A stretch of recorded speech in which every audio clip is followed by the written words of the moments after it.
একবিংশ শতাব্দীতে এসে বিশ্বের দেশগুলো অর্থনৈতিক প্রবৃদ্ধিকে প্রাধান্য দিচ্ছে টেকসই উন্নয়ন লক্ষ্যমাত্রাকে। উন্নয়নশীল দেশ হিসেবে আমরাও আগামীর পথে এগিয়ে চলেছি, প্রাধান্য দিচ্ছি টেকসই উন্নয়ন লক্ষ্যমাত্রা এবং অর্থনৈতিক প্রবৃদ্ধিকে। কিন্তু উন্নয়নশীল দেশের এই অগ্রযাত্রায় বাধা হয়ে দাঁড়াচ্ছে সড়ক দুর্ঘটনা। উন্নত দেশগুলো সড়ক দুর্ঘটনা রোধে বিভিন্ন পদক্ষেপ গ্রহণ করছে এবং তারা সুফলতাও পাচ্ছে। উন্নয়নশীল দেশ হিসেবে আমরা অধিকাংশ ক্ষেত্রেই সড়ক দুর্ঘটনা রোধের যে ব্যবস্থাগুলো গ্রহণ করা হচ্ছে তার সুফল পাচ্ছি না। আর এর পেছনে কারণ আমাদের সচেতনতাই যে আমাদেরকে সড়ক দুর্ঘটনা থেকে মুক্তি দিতে পারে, এই বিষয়টি চ্যানেল আই কর্তৃপক্ষ উপলব্ধি করে জনসচেতনতা বৃদ্ধির লক্ষ্যে 8 সেপ্টেম্বর 2012 তারিখ থেকে রাজধানী ঢাকার 0 পয়েন্ট থেকে শুরু করে বাংলাদেশে প্রথমবারের মতো ভিন্নধারার investigative reality documentary the traffic signal.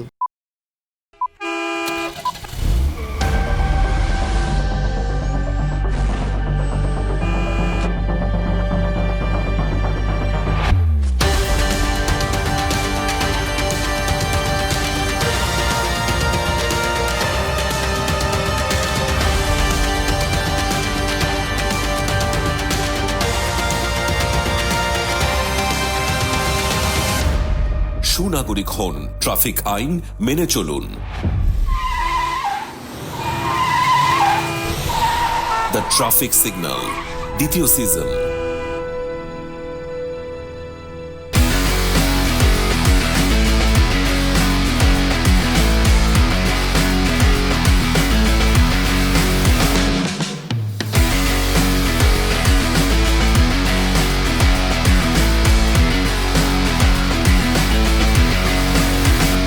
রাজধানী ঢাকা থেকে 83 কিলোমিটার দূরে ঢাকা বিভাগের অধীনস্থ একটি জেলা শরীয়তপুর জেলার আয়তন 1272 বর্গ কিলোমিটার। এই জেলার উত্তরে মুন্সিগঞ্জ জেলা, দক্ষিণে বরিশাল জেলা, পূর্বে চাঁদপুর জেলা, পশ্চিমে মাদারীপুর জেলা অবস্থিত। এটি মূলত চর এলাকা। শরীয়তপুর জেলা 6টি উপজেলা, 7টি থানা, 5টি মিউনিসিপ্যালিটি, 64টি ইউনিয়ন পরিষদ, 45টি ওয়ার্ড, 93টি মহল্লা এবং 1230টি গ্রাম এবং 607টি মৌজা নিয়ে গঠিত। স্থল ও জলপথ উভয়ই রাজধানী ঢাকার সাথে সংযুক্ত।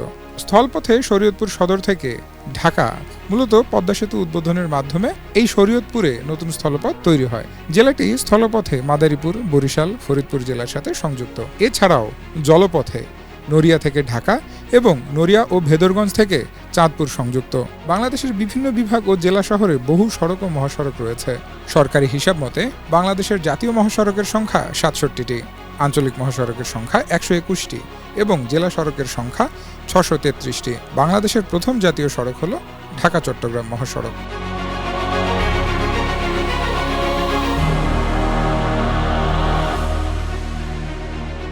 সুনাগরিক হন, ট্রাফিক আইন মেনে চলুন, এই স্লোগানকে সামনে রেখে দ্য ট্রাফিক সিগন্যালের পথ চলার শুরু। আর এই পথ পরিক্রমায় আমরা বাংলাদেশের বিভিন্ন জেলায় ছুটে বেরিয়েছি। সে ধারাবাহিকতায় আজকে আমরা এসেছি রাজধানী ঢাকা থেকে স্বল্প দূরত্বের একটি জেলা শরীয়তপুরে। দর্শক, আপনাদের প্রত্যেককে স্বাগত জানাচ্ছি দ্য ট্রাফিক সিগন্যালের দ্বিতীয় সিজনের আজকের আয়োজনে শরীয়তপুর জেলায়।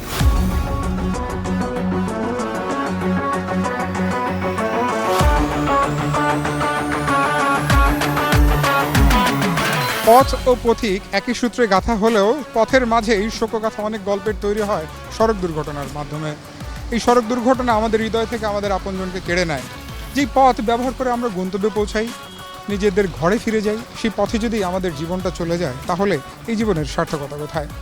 দর্শক, চলুন শরীয়তপুরের রাস্তাঘাট পথ মিলিয়ে কিছু তথ্য আপনাদের সামনে তুলে ধরছি। সর্বশেষ তথ্য অনুযায়ী সড়ক ও জনপথ অধিদপ্তরের আওতায় দেশে জাতীয় মহাসড়ক 3990.75 কিলোমিটার, আঞ্চলিক মহাসড়ক 4897.71 কিলোমিটার ও জেলা সড়ক 13,587.83 কিলোমিটার, অর্থাৎ মোট 22,476.28 কিলোমিটার সড়ক রয়েছে। উল্লেখ্য, দেশের 10টি জেলায় জাতীয় মহাসড়ক নেই। যে 10টি জেলায় জাতীয় মহাসড়ক নেই সেগুলো হলো শরীয়তপুর, নেত্রকোনা, জয়পুরহাট, চুয়াডাঙ্গা, মেহেরপুর, খাগড়াছড়ি, সুনামগঞ্জ, চাঁদপুর, বরগুনা ও পিরোজপুর। শরীয়তপুর জেলায় পাকা ও আধা পাকা রাস্তা রয়েছে 273 কিলোমিটার, কাঁচা রাস্তা 2066 কিলোমিটার, লঞ্চ ঘাট 12টি এবং রয়েছে একটি ফেরিঘাট।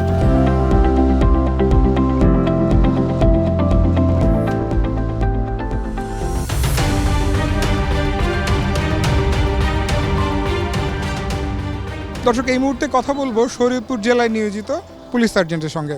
আপনার কাছে প্রথমেই জানতে চাই শরীয়তপুরের ট্রাফিক ব্যবস্থাপনা সম্পর্কে। আসলে শরীয়তপুর জেলা একটা ছোট জেলা, এখানে যানবাহনের চাপ নেই বললেই চলে। এটা এক রাস্তার শহর। এখানে এই একই রাস্তা দিয়ে সব ধরনের পরিবহন চলে, বাস, ট্রাক এবং অন্যান্য যে থ্রি হুইলারগুলো আছে, অটো, এগুলো এই রোড দিয়ে চলে। সেক্ষেত্রে অফিস টাইমে একটু চাপ বেশি থাকে, তবে বন্ধের দিনে একটু চাপ কম থাকে। আপনার কাছে কি মনে হয় এই জেলার মানুষের আইন মানার প্রবণতাটা কতটুকু? না, এখানে মানুষজন আইনের প্রতি শ্রদ্ধাশীল এবং আমরাও প্রতিনিয়ত মাননীয় পুলিশ সুপার স্যারের দিক নির্দেশনা মোতাবেক সড়ক পরিবহন আইনে যে সকল গাড়িতে বিশেষ করে মোটরসাইকেলে হেলমেট ছাড়া চলছে সেসব গাড়ির বিরুদ্ধে ব্যবস্থা নিচ্ছি।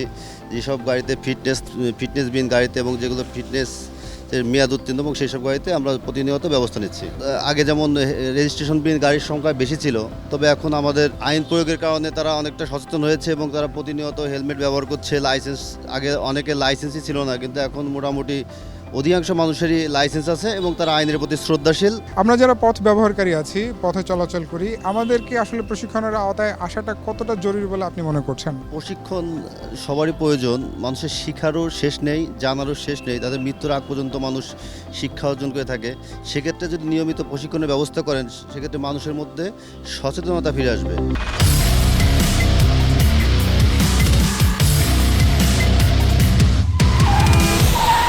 দ্য ট্রাফিক সিগন্যাল দ্বিতীয় সিজন।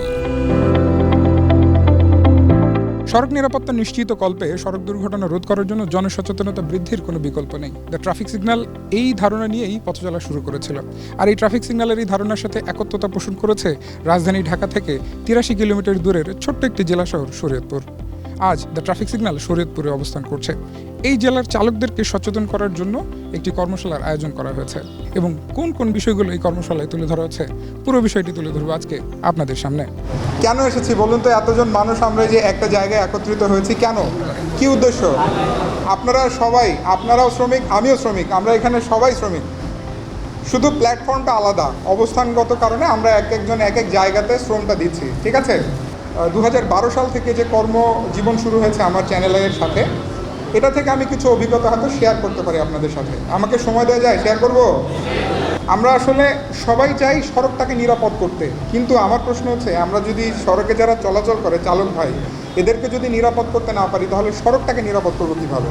এখন আমাদের অধিকাংশ চালকের লাইসেন্সই নাই, এটা হলো একটা বিষয়। তাহলে আপনি চালক, আমি বুঝবো কী করে যে আপনি একজন চালক? শ্রমিক তো আমরা সবাই, কিন্তু যে আপনি চালক শ্রমিক, এটা আমি বুঝবো কী করে? আপনার তো লাইসেন্সই নাই। আপনার যদি লাইসেন্স নিতে যান, আপনি ধরেন লাইসেন্স প্রক্রিয়াটা হচ্ছে প্রথমে লার্নার লাইসেন্স করতে হয়। এই লার্নার লাইসেন্স যখন করতে যাবেন, তখন আপনাকে বিআরটিএস সার্ভিস পোর্টালে আপনাকে একটা নিবন্ধন করতে হবে আপনার জাতীয় পরিচয়পত্র দিয়ে, মানে ভোটার আইডি যেটাকে বলি আমরা। এনআইডি বললে বোঝে না, ভোটার আইডি কার্ড বললে সবাই বোঝে। তাহলে আপনার এই ভোটার আইডি দিয়ে যখন আপনি নিবন্ধন করবেন, তখন আপনার যাবতীয় তথ্য বিআরটিএর সার্ভারে নিবন্ধিত হয়ে যাবে। তারপরে আপনি কোন ক্যাটাগরিতে লাইসেন্স আবেদন করেছেন, পেশাদার নাকি অপেশাদার, সেটাও কিন্তু সেখানে লিপিবদ্ধ থাকবে। তাহলে আস্তে আস্তে আপনি কিন্তু আপনার তথ্য সরকারকে দিয়ে দিলেন। তারপরে যখন লার্নার ফি জমা দিবেন, সেই টাকাটা সরকারের কোষাগারে যাবে। এরপরে যখন আপনি পরীক্ষা দিবেন, পরীক্ষার আগে একটা শর্ট প্রশিক্ষণ হয়, সেটা সরকারি লোকজন বিআরটির পক্ষ থেকে আপনাদেরকে প্রশিক্ষণ প্রদান করবে। তারপর সেটা নিয়ে আপনারা যখন লাইসেন্সের মূল ফি জমা দিবেন, সেই টাকাটাও সরকারি কোষাগারে যাবে। তো আপনি যখন সরকারকে টাকা দিবেন, সরকারের কোষাগারে রাজস্ব জমা দিবেন, তখন সরকারের কিন্তু একটা দায়বদ্ধতা তৈরি হয়ে যায় আপনাদের উপরে। এখন সরকার থেকে, বিআরটির পক্ষ থেকে কিন্তু সড়ক দুর্ঘটনায় কেউ যদি আহত হয়, সর্বোচ্চ 5 লাখ টাকা পর্যন্ত কিন্তু ক্ষতিপূরণ পাওয়ার ব্যবস্থা সরকার করেছে। আমি পোস্টম্যানের কাজ করছি আপনাদের কাছে, যে আমি তথ্যগুলো পৌঁছে দিচ্ছি আপনাদের কাছে। এই তথ্যগুলো আপনাদের জানার কথা। একটা রাস্তা আছে, গাড়ি আছে, কিন্তু চালক নাই, চলবে? সবাই একটু বলুন। হ্যাঁ, আচ্ছা, ধরেন চালক আছে, গাড়ি আছে, রাস্তা নাই, চলবে? রাস্তা আছে, চালক আছে, গাড়ি নাই, চলবে? এইটাকে বলা হয় 3M method, man, machine, medium. মানে হচ্ছে ম্যান মানে হচ্ছে চালক, যে গাড়িটা চালায়। মেশিন মানে হচ্ছে একটা যন্ত্র বা বাহন, যেটা ইঞ্জিন চালিত হতে পারে বা ব্যাটারি চালিত হতে পারে বা প্যাডেল চালিত হতে পারে। আর একটা হচ্ছে মিডিয়াম, যে এই মানুষটা এই গাড়িটা চালাবে কোথায়? রাস্তায়। এখন আমি যদি আপনাদেরকে প্রশ্ন করি, নিরাপদ সড়ক কাকে বলে? বাংলাদেশের কোনো সড়ক কি নিরাপদ আছে বলা যায়? কোনো সড়কে অ্যাক্সিডেন্ট হচ্ছে না। বিশ্ব স্বাস্থ্য সংস্থা বলছে সারা পৃথিবীতে প্রতি বছর 13,50,000 মানুষ মারা যায় সড়ক দুর্ঘটনায়, আর 5 কোটির অধিক মানুষ আহত হয়। কেউ পঙ্গুত্ব বরণ করে আজীবনের জন্য একটা হাত হারিয়ে ফেলে বা পা হারিয়ে ফেলে বা বিকলাঙ্গ হয়ে যায়। বুঝতে পারছেন? যদি বছরে 13,50,000 মানুষ মারা যায় তাহলে দিনে কত হয়? দিনে হয় 3,700 জন। প্রতি 24 সেকেন্ডে একজন মানুষ মারা যায়। একজন চালক কি চায় যে তার দুর্ঘটনা ঘটুক, তার অ্যাক্সিডেন্ট হোক? কিন্তু তারপরও অ্যাক্সিডেন্ট হচ্ছে না? হচ্ছে তো। তাহলে কে করছে অ্যাক্সিডেন্ট? ড্রাইভার তো ইচ্ছায় অ্যাক্সিডেন্ট করছে না। তাহলে কেন হচ্ছে? তাড়াহুড়া। আচ্ছা, এটা একটা কারণ। আর কি কি কারণে হতে পারে দুর্ঘটনা আপনারা বলেন তো? 10টা কারণ বলেন তো আপনারা সবাই মিলে। আচ্ছা, অবৈধ ওভারটেকিং বা ঝুঁকিপূর্ণ ওভারটেকিং, অনিয়মে গাড়ি চালানোর কারণে 2টা হলো। হ্যাঁ, মোড়ে বা বাঁকে অসতর্ক হয়ে ওভারটেকিং। আচ্ছা, 3টা কারণ নিলাম। ফিটনেসবিহীন বা ত্রুটিযুক্ত গাড়ি চালানো, 4টা কারণ নিলাম। আরও বলেন। অনভিজ্ঞতা বা অসাবধানতা, অসুস্থ প্রতিযোগিতা। আচ্ছা, 5টা কারণ নিলাম। এদিক থেকে কেউ বলেন। আচ্ছা, রাস্তার ত্রুটি। আচ্ছা, রাস্তার ত্রুটি নিলাম। 6টা কারণ নিলাম। আরও কারণ বলেন। চলন্ত অবস্থায় মোবাইল ফোনে কথা বলা, 7টা কারণ। এটা অনেক গুরুত্বপূর্ণ একটা কারণ। আচ্ছা, আর কে বলেন? অসচেতনতা, 8টা। আর হ্যাঁ, পর্যাপ্ত প্রশিক্ষণ নেই। আচ্ছা, আরও 2-3টা কারণ বলেন। চোখে ঘুম নিয়ে। আচ্ছা, 9টা। আরেকটা মিল করেন। ও, রং পার্কিং। আচ্ছা, হ্যাঁ, এটাও একটা কারণ। হ্যাঁ, লুকিং গ্লাস প্রতি মিনিটে কয়বার দেখা দরকার বলুন তো? না, প্রতি মিনিটে 6 থেকে 8 বার। পায়ের উপরে পা রাখা একা দিয়ে গাড়ি চালায়, এটাও কিন্তু মারাত্মকভাবে গাড়ি চালাবে। রাইট, সঠিক। খুব ভালো একটা পয়েন্ট বলেছেন, ধন্যবাদ। আমরা যত কারণ আছে সড়ক দুর্ঘটনার, এই কারণগুলোকে ক্যাটাগরাইজ করলে হচ্ছে আমরা 5টা প্রধান কারণ পাই। তার মধ্যে প্রথম হচ্ছে ড্রাইভার। চলন্ত অবস্থায় মোবাইল ফোনে কথা কে বলে? ড্রাইভার। ঝুঁকিপূর্ণ ওভারটেক কে করে? চোখে ঘুম নিয়ে গাড়ি কে চালায়? মাথায় টেনশন নিয়ে গাড়ি কে চালায়? একটানা অনেকক্ষণ কে গাড়ি চালায়? আপনারা বলেছেন অসুস্থ প্রতিযোগিতার কারণেও অ্যাক্সিডেন্ট হয়। অসুস্থ প্রতিযোগিতা কে করে? তার মানে আমরা যতগুলো কারণ বলেছি এই কারণগুলো হচ্ছে ড্রাইভারের মধ্যে পড়ে। তাহলে আমরা এখানে সমাধানটা কী করবো? কী আসতে পারে সমাধান? কিন্তু আমাদের সব কিছু ঠিক আছে, ড্রাইভাররা প্রশিক্ষণের কথা বললেই পিছপা হয়, প্রশিক্ষণ নিতে চায় না। আপনারা একমত? আচ্ছা, দুর্ঘটনার যে 5টা বিষয় ছিল তার মধ্যে একটা ছিল চালক, ঠিক আছে, পথচারী, গাড়ি যানবাহন পেলাম, তারপরে কি পেলাম? রাস্তা এবং আবহাওয়া। এই 5টা কারণ মনে থাকবে। আমার এই কথা বলার মাঝখানে, প্রশিক্ষণের মাঝখানে যদি আমার কথায় কেউ কষ্ট পেয়ে থাকেন, আঘাত পেয়ে থাকেন, ক্ষমা দৃষ্টিতে দেখবেন। আমার জন্য দোয়া করবেন। ভালো থাকবেন, সুস্থ থাকবেন। আল্লাহ হাফেজ। আসসালামু আলাইকুম।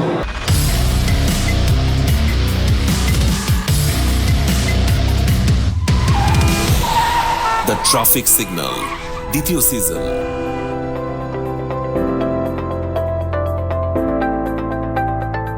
আপনারা দেখবেন রাস্তায় যে রোড মার্কিং করা আছে, একটু যদি দৃষ্টি দেন, আমার প্রান্ত ঘেঁষে যে সাদা অখণ্ডিত লাইনটি দেখছেন, এটিকে বলা হয় প্রান্তরেখা। মানে এটি দিয়ে বোঝানো হয় রাস্তার শেষ।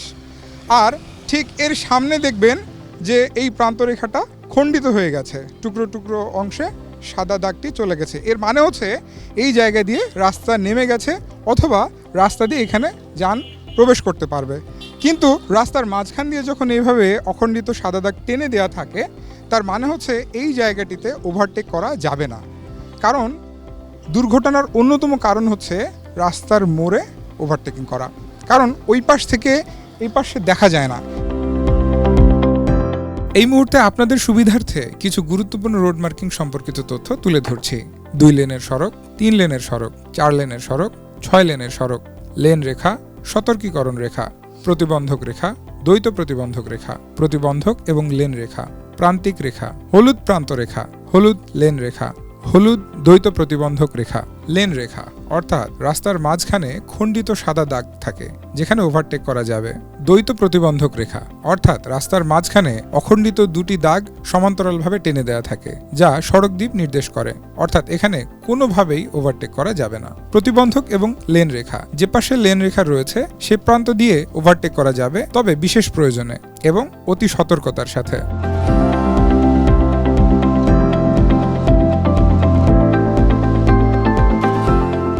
দর্শক, শরীয়তপুরে আসার পরে আমরা রিকশায় উঠেছি, পুরো শহরটা ঘুরে দেখার চেষ্টা করেছি রিকশায় করে, কারণ শরীয়তপুর শহরটা মোটামুটি ফাঁকাই চোখে পড়েছে আমাদের, যানজট নেই বললেই চলে।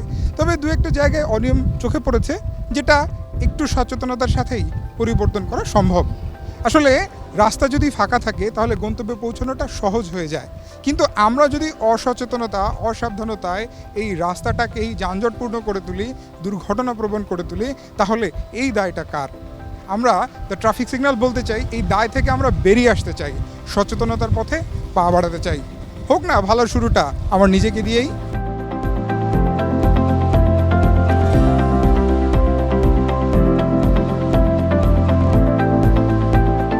দর্শক, দ্য ট্রাফিক সিগন্যালের দ্বিতীয় সিজনের আজকের আয়োজনে পুরোটা সময় আমরা কাটিয়েছি শরীয়তপুর জেলায়। আমরা দেখার চেষ্টা করেছি সেই জেলার মানুষজন আইনের প্রতি কতটা শ্রদ্ধাশীল বা তারা তাদের পথ কিভাবে ব্যবহার করছে। আমরা সেই জেলার চালকদেরকে প্রশিক্ষণ প্রদান করেছি, দিক নির্দেশনা দিয়েছি পথ ব্যবহারকারীদেরকে, যাতে সচেতনতা বৃদ্ধির সাথে সাথে সড়কটাকে নিরাপদ করতে পারি। আমরা এখন রাতের আলোকে সঙ্গী করে আমরা ফিরছি ঘরে। আমাদের মতো অসংখ্য মানুষ এই রাতের আলোকে সঙ্গী করে ঘরে ফেরেন কাজ থেকে।